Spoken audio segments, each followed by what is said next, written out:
Okay, welcome everybody. Day one is completed, which is typically like most day ones, I would imagine, for everybody across the country, where everybody's energy level is high and the attitude is good. Excited about getting back, to playing ball and blah, blah, blah, all that good stuff. So, it was a successful day, and camp is a process, so we'll line up, do it again tomorrow before we actually get pads on, where we can kind of start hitting each other a little bit, which is obviously a little bit more like real football. So, but the energy level is good and the attitude was good, and everybody's excited about getting back to work. So, with that, I'll take some questions. What do you take out of a day one? I mean, you kind of said blah, blah, blah, but it's not just back to basics, I imagine. What are the things you're looking at when the guys are out there for the first time? Communication, probably more than anything. I mean, we're still going to go through our install.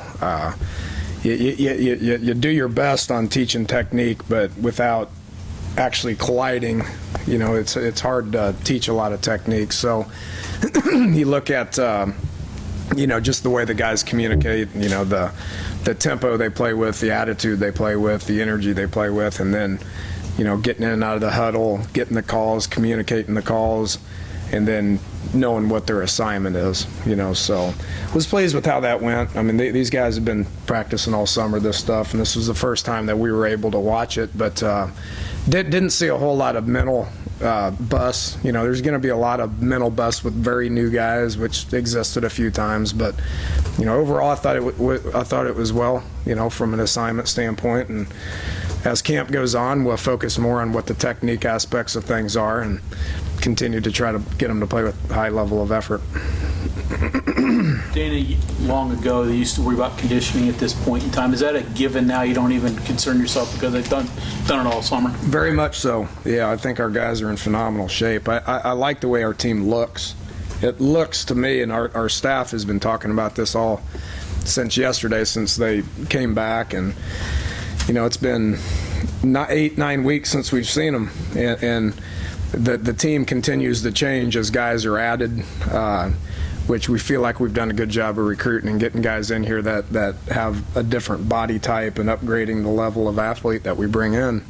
But think our guys are in pretty good shape. They look good to us, and they look like they're in pretty good shape.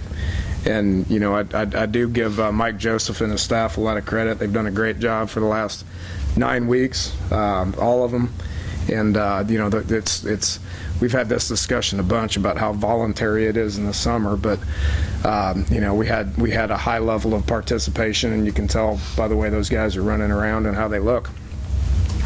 Speaking of that, Dan, I haven't seen very many people change as much as Quentin Spain has. He's really become a man. Can you talk a little bit about that? What happened with him?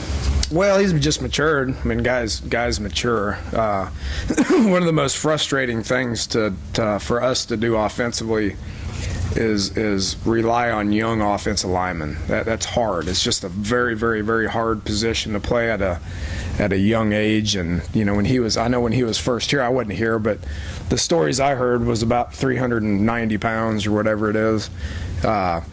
And when I was first here, he wasn't a starter for the first year, but he's really improved himself. His off season was good. It's the reason I took him to the media days this year, is because he had a phenomenal off season. And he was one of our vocal leaders and was in really good shape, and his participation was pretty good. Those guys mature. They mature mentally and they mature physically, and once they do, they're ready to play. That Fight's kind of the same way. I mean, him and Fight were both backups my first year here, and Fight has lost like 20 pounds. He's down to about 310. He was up to about 340 at one point, so he looks good as well. Transfers in your junior college players are obviously experienced, but not experienced here. Can those guys become leaders? Yeah, we talked about that last night in our team meeting. I mean, everybody in the whole room can become leaders. If I ask you to define a leader, I mean, I'm going to get 100 different answers in this room probably. So everybody can become leaders. They got to lead themselves first and do everything right, and then they got to play. So once they can get on the field, and one of our best leaders may be a guy that plays 6 snaps a game. It just depends. I mean, it just depends on how you want to define a leader. But yeah, I think so. And I think that'll happen too. Based on what I saw today, if we're putting guys in specific spots to get a lot of playing time, if they can adjust to how we do things around here, then yeah, I think that can happen pretty quick. Most programs envy having experienced guys in the program, guys that played. You'd love to have all seniors or whatever that have been there 4 years or 5 years. You could put a lot of people out on that field for the first game that weren't here last year. I mean, and probably will. More than likely will. What does that do for you? I mean, it happens. I mean, it's college football. Guys graduate. They move on, and you replace them. Sometimes you replace a lot of seniors. Sometimes you don't. I mean, that's not something that I worry about. Every year is different. You can't worry about what happened the previous year. You got a lot of seniors come back. Sometimes it's hard to get them to progress. So I don't worry about that. I'm not losing sleep over the fact that we lost a lot of seniors. We're all excited about coaching the current guys that we have and getting them ready to be the next superstars or whatever. I mean, you're going to lose guys. You're going to lose starters. You're going to lose guys in the NFL, and you replace them with guys that that you can count on to be able to put them in the position to be able to be successful. And I think that's where we're at right now. I feel good about where we're at right now. You spoke pretty highly of Charles Sims last week. What's the feedback you're seeing from his teammates, his position coach? It's all positive. Yeah, he's a good kid. Works hard. You try to shake out a running back. Is it a depth chart, or is it guys fitting in different roles and different packages and things like that? And when does that kind of process go? Yeah, it's a hard position to play because you ask them to do so many different things. We've been living on the edge here for the last 2 years with not very many of them. So it's nice to look out there and see 4 or 5 guys that have the potential to all be starters. Whether it's in specific packages or a specific year. You're looking at 4 guys that have started college football games out there before, so it makes the competitiveness good. If there's a lot of competitiveness within a room, it's going to make everybody in the room better, and that's what I see right now. Dana, can you talk about health issues and also any of the incoming kids, Howard, McDonald? Yeah, there's you saw the 2 guys in red. I mean, Pankey's really ahead of schedule with his knee. He's doing great. Shelton Gibson's tweaked his knee a couple weeks ago. He's progressing as well as possible. McDonald's still working through NCAA. Nobody's been ruled out. McDonald's working through clearinghouse issues. Howard's working through clearinghouse issues. And Devontae Henry, who's been here for a little bit this summer, is working on some personal issues. Talked about communication before. What did you see today? If you could go a little more in depth on that, on the communication level, guys who were, I guess, impressive in day one. Oh, I don't know. I can't answer that. I thought communication needs to exist. It's one of the things that we worked on. It's one of the things that we're focusing on. And was it bad? No. Was it phenomenal? No. Is it where we want it to be? Not yet. We'll keep working on it. Something that needs to exist every day. We'll talk about it every day. If we're not communicating, then the people don't know what to do, and then we got a problem. Is it too early to see some leaders emerging on offense? Yes, way too early. Dana, you said last week that it might take you a day or 2.5 weeks to figure out who your quarterback is. I'm assuming that it's not a day. Not today. What did you see from the guy that you hadn't seen before today? Clint. Yeah, he's good. He's seasoned. He doesn't get nervous. You can tell that he's got some game experience. He's right now got the look when he's looking at me on the sidelines and I'm signaling. He just kind of stares right through me because he does. It's not automatic to him right now, which is to be expected. But threw the ball good, and for a guy who it's his very first practice here, I thought he did good.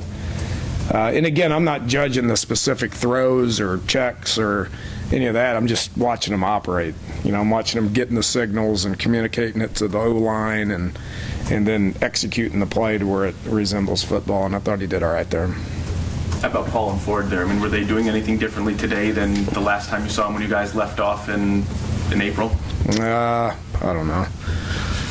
They have ability to be able to run the offense and throw the ball, but we're not moving the ball. We're just running plays. So if it's a good play or bad play, boom, we're just moving on to the next one. We'll critique it tonight in film meetings, but we'll get through the off. We'll do 3 days to where there's no consequences for any of the actions, so to speak, whether it's a good play or bad play. We're just running plays right now to get all the offense installed, and then we'll start getting into more situational stuff to where they got to understand what the situation is, get us in better plays, and that's when I'll start judging whether they can be the guy or not.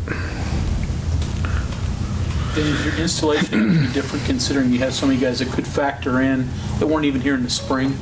Nah, about the same. Dana, the fact that he's probably got more, actually he does have more college experience than the other guys, and I know it's a different place, but how in these first couple of days can he move that from Tallahassee to here and kind of establish a voice or at least a figure at that position? His presence. I mean, you throw a guy in there that is taking snaps in our offense for the first time, and if there's hesitation and panic and nervousness and lack of communication and all that stuff, then we got a little bit of an issue. And I knew he would handle that well. That's not something that I'm concerned with him. So, just by the calmness that he possesses, that Ford and Paul possess that calmness right now too, because they understand what's going on around them. So that I think Clint can get in the mix to be the guy because he has that in his personality. All these guys that are either missed spring or went to another program last year and things, you got a running back this year or just this week committed to the program next year. Him having a whole year, going forward rather than having jump right in, will he be able to hit the ground running then come next year? Who are you talking about? I don't know who you're talking about. Shell? Yeah, I can't talk about any recruits like right now, so I can confirm that we're recruiting them. That's all I can do with them.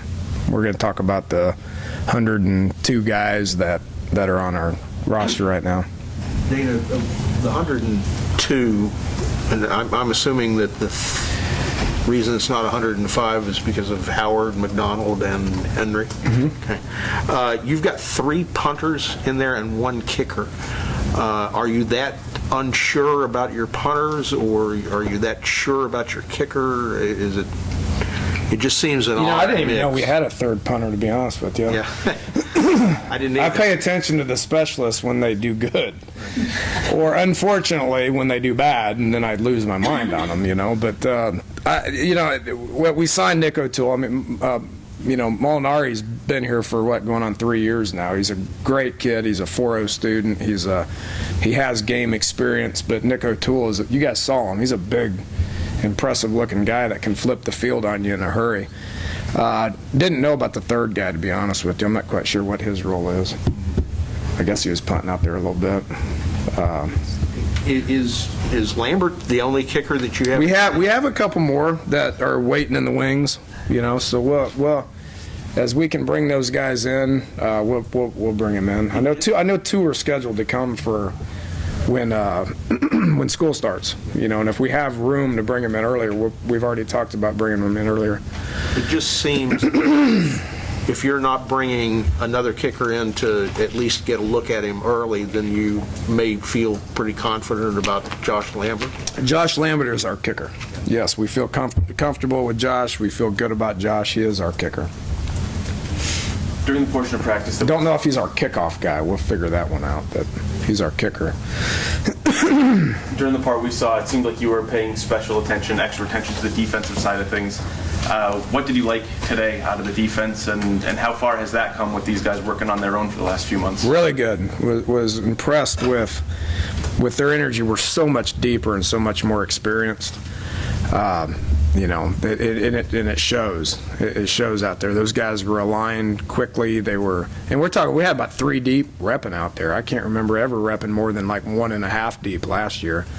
But it seems like we're a lot deeper. We got more people in position that have taken snaps here in the past, and there's a lot of competition battles going on, with the guys maturing and then new guys coming in that look like they got a chance to be able to get in position to play pretty quick. So I'm usually down there during that time, and then I switch over to offense quickly thereafter. But really liked how they flew around, and liked how they communicated, and liked how they got lined up real quick.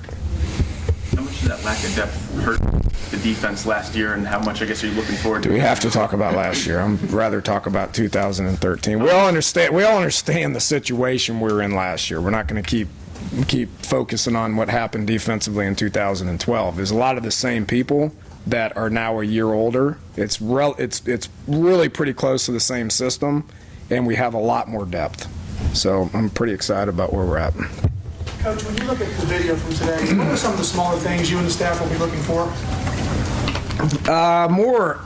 More assignment than anything, because again, without pads, you really can't focus on what their technique is. You can with some receiver and some DB stuff, but in the line of scrimmage trenches stuff, it's hard to focus on a lot of the technique and the physicality of it and the effort and all that stuff. So more assignment, just lining up in the right spots and going to the right spots. And it'll probably remain that way for a couple of days before we really start teeing it up. You guys missed spring because of injury. They were all out there today. Everybody 100%, no issues. Think they're all good? Yeah, just the only 2 guys that are limited are the 2 I talked about. So other than that, the rest of those guys are, in the full swing of things. What are you expecting to see from Ivan McCartney? Or have you talked to about improvement? All right. All right, thanks, Coach. Welcome back, everybody.